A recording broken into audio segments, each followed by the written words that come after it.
মেঘের রাজ্যের ভেতরের ভয়ঙ্কর রহস্য, কল্পনার ঊর্ধ্বে এক রাজকীয় সভ্যতা, সত্য নাকি বানোয়াট? মানুষের কল্পনার আকাশ সবসময় বাস্তবতার আকাশের চেয়েও বড়। সভ্যতার শুরু থেকেই মানুষ আকাশের দিকে তাকিয়ে প্রশ্ন করেছে, ওখানে কি সত্যি কেউ থাকে? মেঘের ওপারে কি লুকিয়ে আছে কোনো অজানা রাজ্য, কোনো রাজকীয় সভ্যতা? আধুনিক যুগে এই প্রশ্ন আরও ভয়ঙ্করভাবে ফিরে এসেছে এআই জেনারেটেড ভিডিওর মাধ্যমে, রহস্যময় ডকুমেন্টারি এবং সোশ্যাল মিডিয়ার ভাইরাল ভিজুয়ালের মাধ্যমে। Sky city, cloud civilisation, floating kingdom, এই শব্দগুলো আজ শুধু কল্পকাহিনী নয়, বরং মানুষের কৌতূহলের বাস্তব চ্যালেঞ্জ। কিন্তু এই মেঘের রাজ্য কি সত্যি কখনো ছিল, নাকি এটি কেবল মানুষের কল্পনার এক রাজকীয় প্রতিচ্ছবি? ইতিহাসের পাতায় তাকালে দেখা যায়, এমন আকাশবাসী সভ্যতার কল্পনা নতুন নয়। প্রাচীন গ্রিসে মাউন্ট অলিম্পাসকে দেবতাদের বাসস্থান হিসেবে ধরা হতো, যা ছিল মেঘের উপরে। ইনকার সভ্যতায় আকাশের সন্তানদের কথা বলা হয়েছে। ভারতের পুরাণে রয়েছে ইন্দ্রলোকের বর্ণনা, যেখানে দেবতারা মেঘের উপরে রাজত্ব করতেন। মিশরের সভ্যতায় ফারাওদের স্বর্গীয় সত্তা হিসেবে গণ্য করা হতো। এগুলো কি নিছক কাহিনী, নাকি কোনো হারিয়ে যাওয়া উন্নত সভ্যতার অস্পষ্ট স্মৃতি? আধুনিক বিজ্ঞান বলছে, আমাদের পৃথিবীর বায়ুমণ্ডলের উপরে স্থায়ীভাবে মানুষের বসবাস প্রায় অসম্ভব। অক্সিজেনের স্বল্পতা, প্রচণ্ড শীত, বিকিরণ, মধ্যাকর্ষণের অস্বাভাবিকতা, এই সব কিছু মিলিয়ে আকাশে স্থায়ী নগর গড়ে ওঠা বর্তমান পদার্থবিজ্ঞানের নিয়ম অনুযায়ী অসম্ভবের কাছাকাছি। তবুও নাসা, স্পেস এক্স কিংবা চীনের মহাকাশ গবেষণা প্রতিষ্ঠান কক্ষপথে বসবাসযোগ্য স্টেশন তৈরি করেছে। অর্থাৎ মানুষ ভবিষ্যতে আকাশে বসবাসের পথে অগ্রসর হচ্ছে। এখানে প্রশ্ন ওঠে, যদি মানুষ আজ প্রযুক্তির মাধ্যমে আকাশের দিকে পৌঁছাতে পারে, তাহলে হাজার হাজার বছর আগে কি কোনো অজানা সভ্যতা আরও উন্নত প্রযুক্তি নিয়ে আকাশে বসবাস করতে পারত? এই প্রশ্নের উত্তর খুঁজতে গেলে আমাদের যেতে হয় ধর্মীয় গ্রন্থগুলোর দিকে।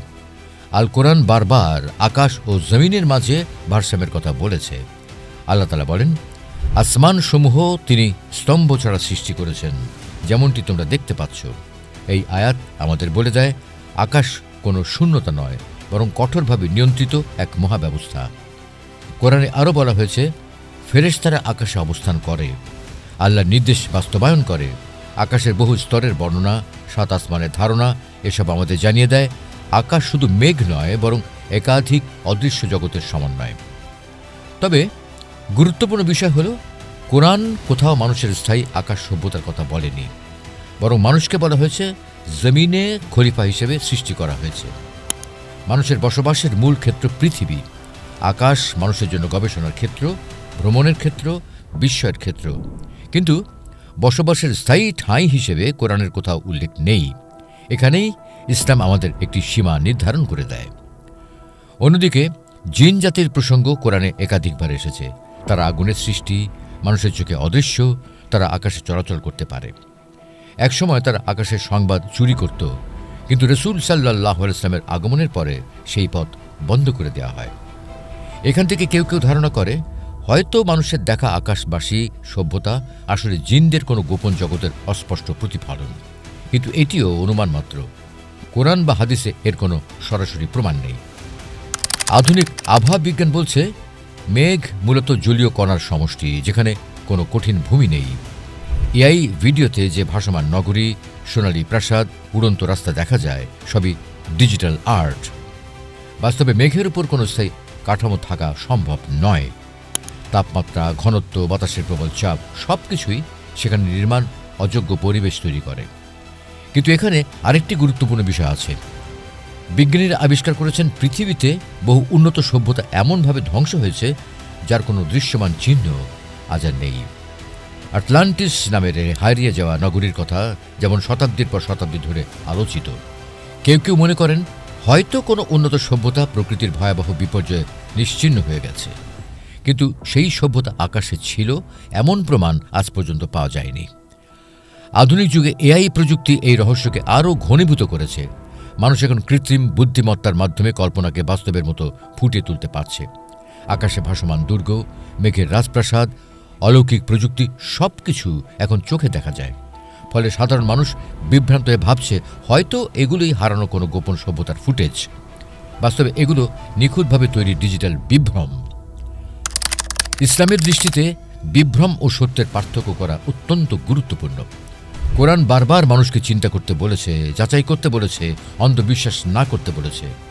এই নীতির আলোকে মেঘের রাজ্যের ভয়ঙ্কর রহস্য নামের ভিডিও, ছবি বা গল্পগুলোকে যাচাই না করে সত্য ধরে নেওয়া ইসলাম সম্মত নয়। তবে মানুষ কেন বারবার মেঘের রাজ্যের কল্পনায় ফিরে যায়? এর উত্তর লুকিয়ে আছে আরও গভীরে। মানুষ চায় রহস্য, চায় বিস্ময়, চায় অদৃশ্য কোনো রাজ্যের অস্তিত্বে বিশ্বাস করতে। জান্নাতের ধারণা, ফেরেশতার আবাস, আল্লাহর আরশ, এসব অদৃশ্য বিষয় মানুষের কল্পনাকে অনন্ত করে তোলে। কিন্তু সেই অদৃশ্য জগতের বাস্তবতা কেবল আল্লাহ জানেন। মানুষের বানানো কোনো আকাশ সভ্যতা সেই গায়েবী জগতের বিকল্প হতে পারে না। তাহলে মূল প্রশ্ন হলো, মেঘের রাজ্যের ভেতরের এই রাজকীয় সভ্যতা কি সত্য, নাকি এটি কেবল বানোয়াট কল্পনা? ইতিহাস বলছে এই ধরনের কোনো বাস্তব সভ্যতার প্রমাণ নেই। বিজ্ঞান বলছে মেঘের উপর স্থায়ী নগর নির্মাণ বর্তমান প্রকৃতির নিয়ম অনুযায়ী অসম্ভব। ইসলাম বলছে মানুষের বসবাসের ক্ষেত্র পৃথিবী, আকাশ, অদৃশ্য সৃষ্টিজগতের এলাকা। এআই প্রযুক্তি বলছে আজ কল্পনাকেও বাস্তবের মতো দেখানো সম্ভব। সব দিক থেকে বিশ্লেষণ করলে একটি সিদ্ধান্তে পৌঁছাতে হয়, আর তা হল মেঘের রাজ্যের রাজকীয় সভ্যতা বাস্তব কোনো মানব সভ্যতা নয়।